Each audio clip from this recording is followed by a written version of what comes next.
ঈদুল আজহা উপলক্ষে যমুনা সেতুর পূর্ব পার্শ্বের বোয়ালিয়া বাজার ও মহাসড়কে যানবাহনের প্রচণ্ড চাপ এবং যানজট সৃষ্টি হয়েছে।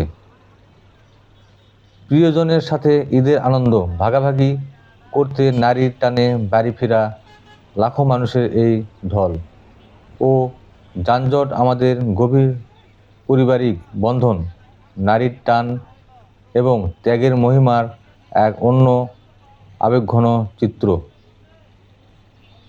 এই জ্যাম বা ধীরগতি প্রমাণ করে কষ্টে হলেও মানুষ আপনজনের টানে শিকড়ের কাছে ফিরতে ব্যাকুল। যানজটের ক্লান্তি ছাপিয়ে বাড়ি ফেরার আনন্দই যেন তখন বড় হয়ে ওঠে। দীর্ঘ যাত্রা বা যানজটে আটকা পড়ে যাত্রীরা একে অপরের বিপদে পাশে দাঁড়ান। রোদে বা বৃষ্টিতে দাঁড়িয়ে থাকা ক্লান্ত মানুষদের জন্য স্থানীয় মানুষ ও স্বেচ্ছাসেবকদের পানি বা শরবত বিতরণের দৃশ্য মানবতাকে নতুন করে আলোকিত করে।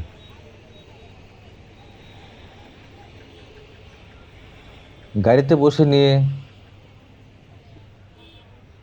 প্রিয় মানুষদের সাথে গল্প করা, আড্ডা দেওয়ার কিংবা শিশুদের কোলাহলে মহাসড়কে হয়ে ওঠে এক মিলন মেলা।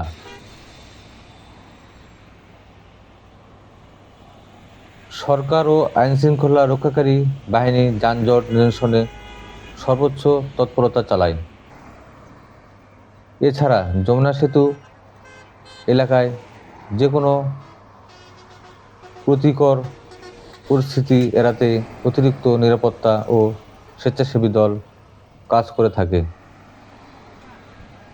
এই সাময়িক ভোগান্তি ও জ্যাম পেরিয়ে যখন প্রিয়জনের মুখে হাসি ফোটে, তখন বাড়ি ফেরার এই পুরো পথ চলাটাই এক মধুর স্মৃতি পরিণত হয়।